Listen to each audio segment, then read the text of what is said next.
The other way of leaving Dadaab is to get a scholarship to Canada.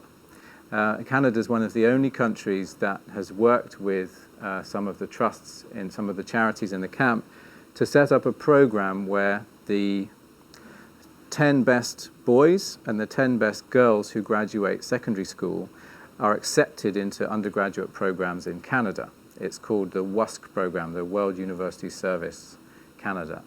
And it's also sponsored by a British charity called Windle Trust, windle.org.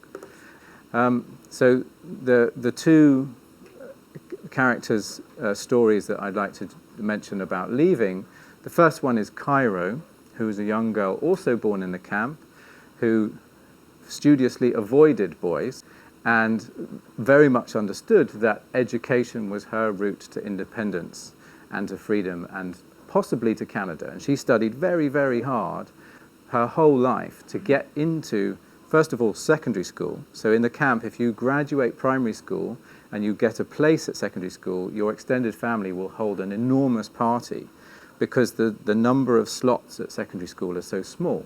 There's only 2,000 secondary school places. There are 500,000 people. Only about half go to primary school. So the demand far outstrips the supply. So for Cairo, this was a big deal that she got to secondary school. And everybody who gets to secondary school dreams of Canada because of this program. So you have a whole infrastructure. You have 3 secondary schools where everybody is driving towards this idea of Canada. And they're looking it up online, and they're choosing which colleges they're going to go to, and they're dreaming of the jobs that they're going to do. And she was very convinced that she was going to be a doctor, and chemistry was her favorite subject.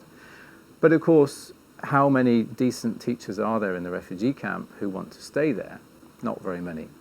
And the shortfall is made up of volunteer teachers, often who don't have very good English, who try as they might, can't always provide the best education. So Cairo missed the slot by a whisker, unfortunately.